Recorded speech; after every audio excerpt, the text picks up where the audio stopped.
the team that doesn't just talk about impact, they ignite it. Jim Morris and producer Rachel.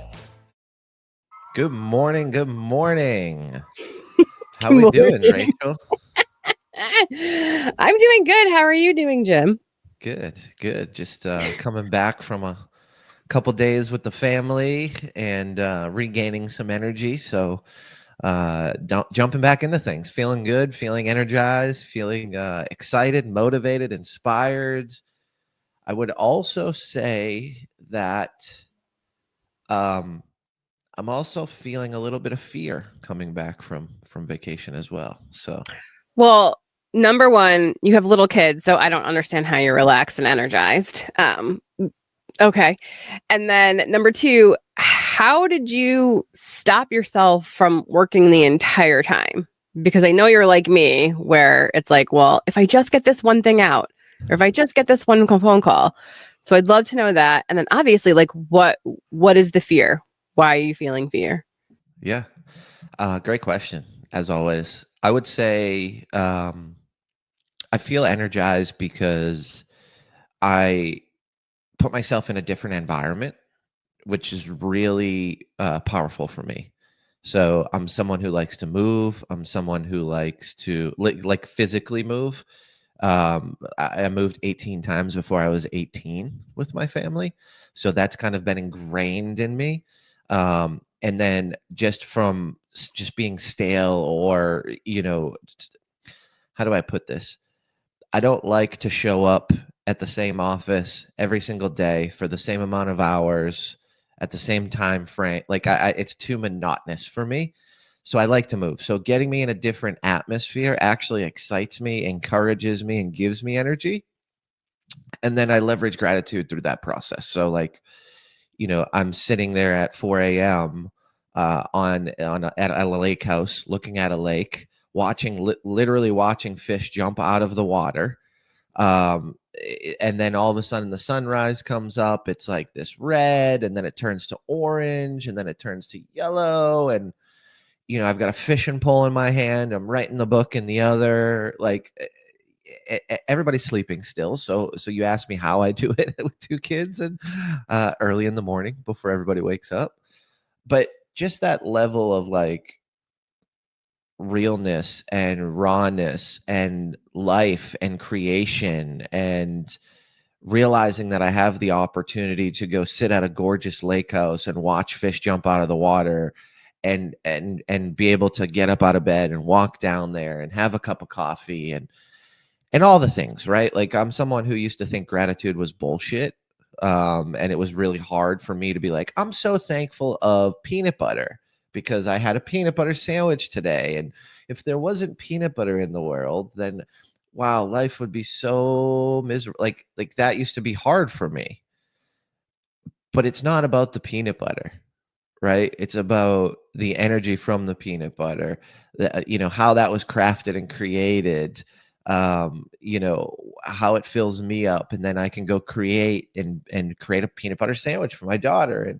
And when I start to think deeply around all the things, it allowed me to rise and have a ton of energy, even if I was waking up super early, even if I was working.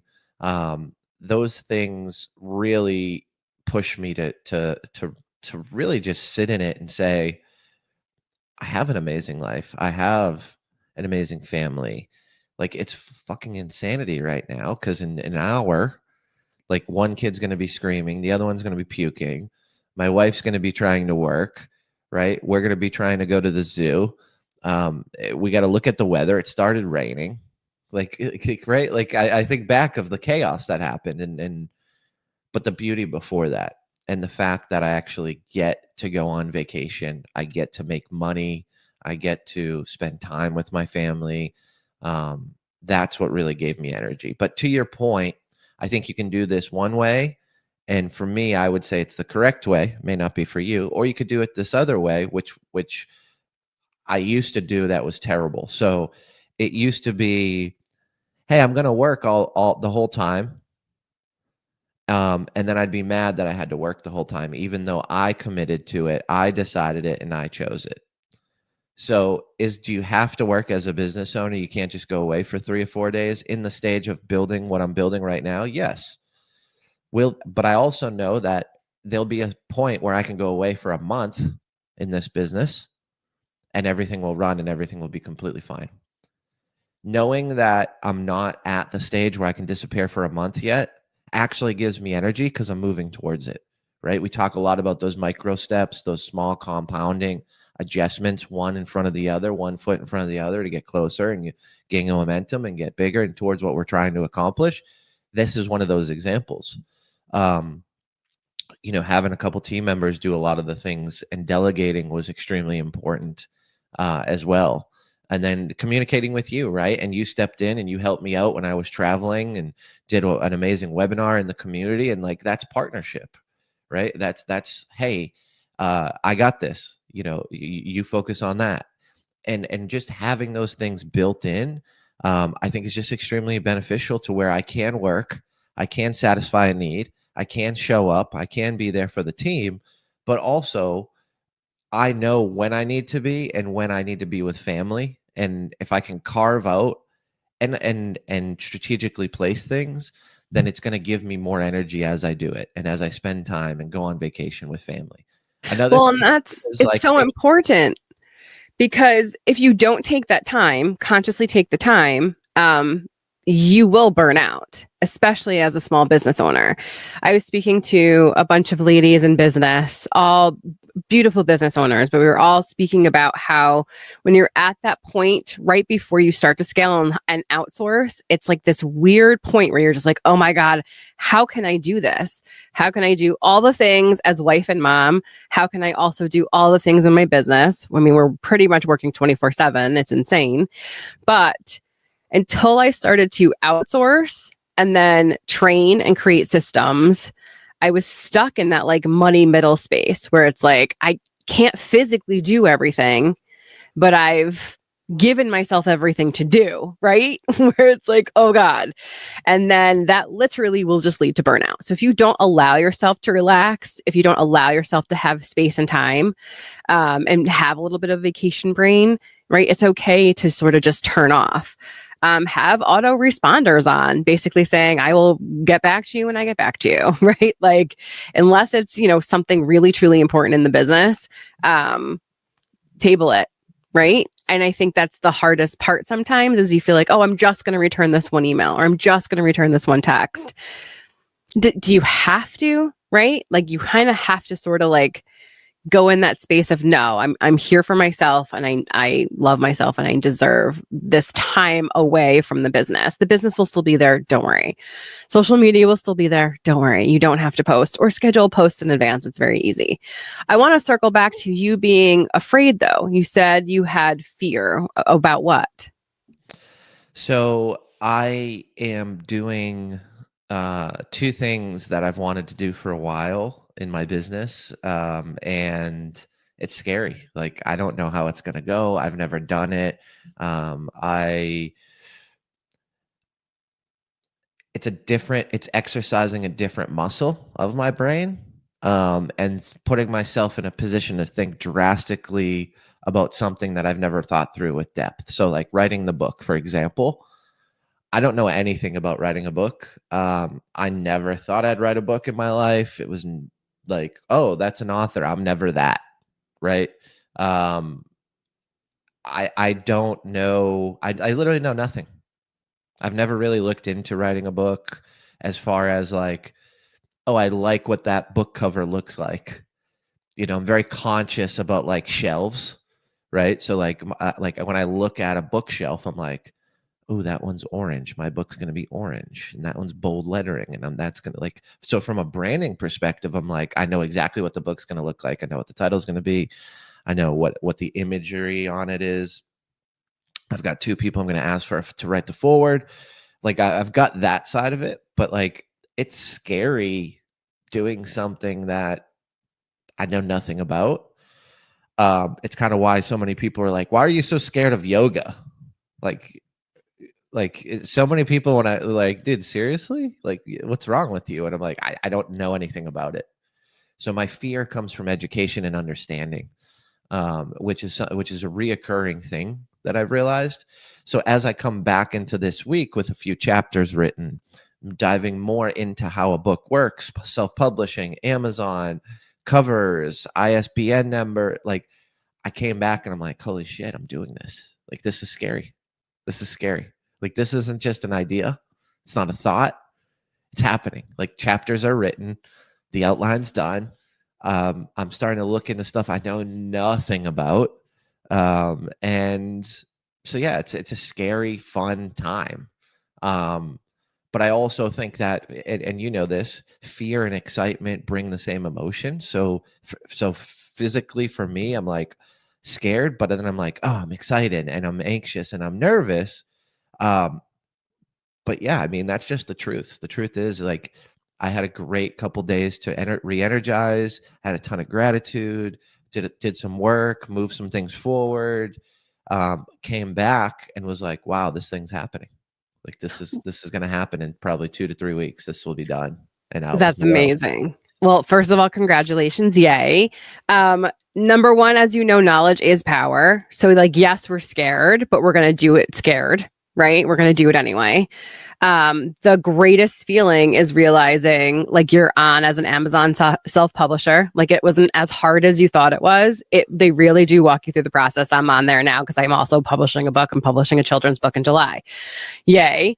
Right. So, once I signed up for that, I was like, oh, wait, like that wasn't hard, right? Like all the parameters are there. You just have to read. You just have to learn. And I know a lot of times people like want to press the easy button and I'm just going to hire someone else to do it for me.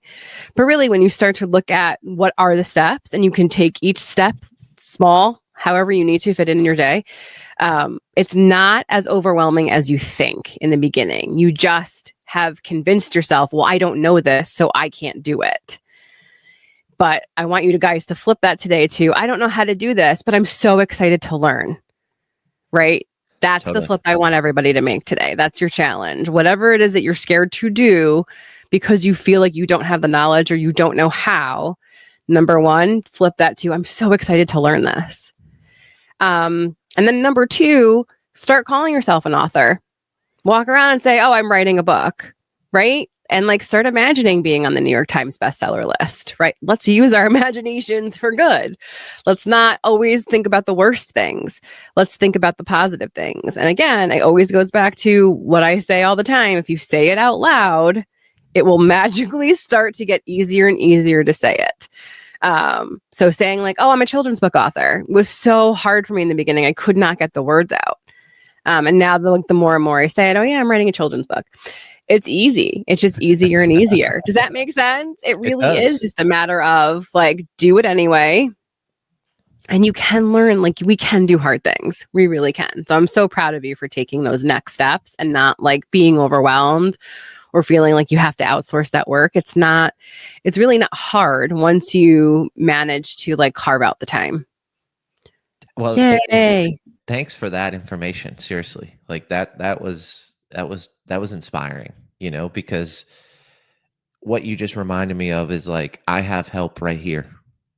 Like you can literally help me with this. Right. And then I started to think about too, is like, wow, well, how many book launches have I spoke at? Like 8 people probably in the last year and a half. So it's like, there's 8 more people that I can leverage. And when I say leverage, I mean, reach out and say, hey dude, I loved your book. You know, like it was awesome. I'm writing one. I'm about to publish it. Any insights, any help? I'd be greatly appreciative of any feedback during your process, right? Like it can be that simple. So yes. Thank you for that reminder. And number one, make sure it's also on Ingram Spark. We'll talk about this later, so that like bookstores and libraries can order it. They order it from there. They're not going to order it from Amazon. Ingram Spark, number one.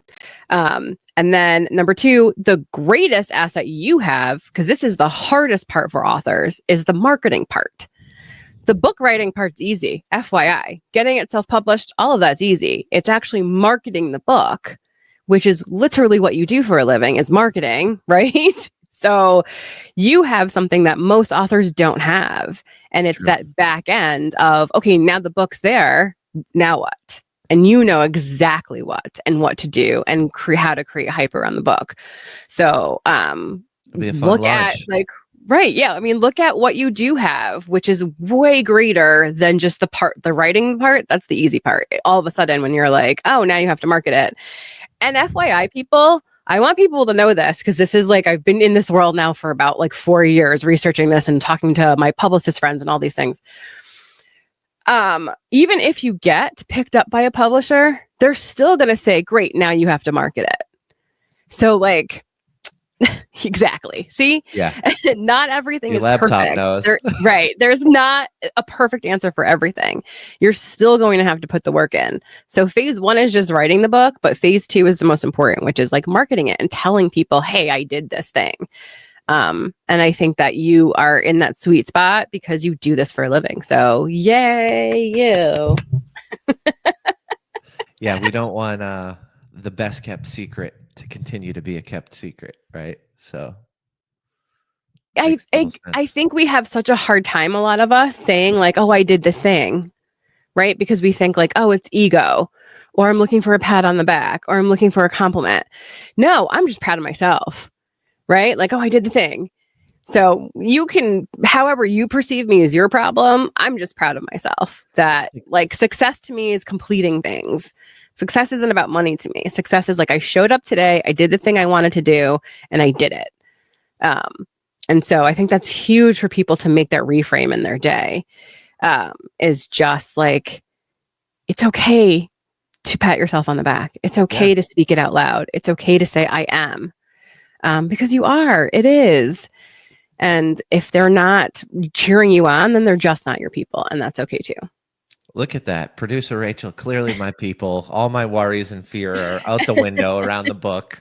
Just need to get on a Rise and Energize with the Impact Effect community, and pooh, all that fear is out of here. I love it. I love it. Thank you, Rachel. Seriously. And you're right. You know, I needed to hear that, because you get in your own head sometimes, right? And I'm a human just like everybody else. And that's why I love what we're building in Impact Effect, because it's not just my perspective and guidance, it's yours as well. And we bring unique, different things, and your history and your background and your experiences are different than mine. And it's just amazing to be able to have that open level of conversation and relationship. And that's what we want to build an Impact Effect, and what we are building. You know, there's so many people coming in and out of this community that are realizing, wow, it's not so much about the education, but it's also about the relationships. And if we can build education and network as we are and continue to positively impact people, then Impact Effect is going to be the place in the home for so many people that are doing the scary things, that are looking to create, looking to build, looking to create positive impact, and ultimately break down those barriers. You know, I think, 2025 seems to have been about collaboration over competition. And I feel like so many people are moving into that space where if there's not enough chairs at the table, we make a bigger table, right? And so, yes, you are an author, and your book will be in bookstores and libraries and available nationwide, worldwide. And that's okay, right? It's okay to say that. Let's go. So let's go. Oh my God. Happy Tuesday, everybody. Happy Tuesday. Rise and Energize. We'll Rise see you and Energize. inside the Impact Effect community, y'all. Bye.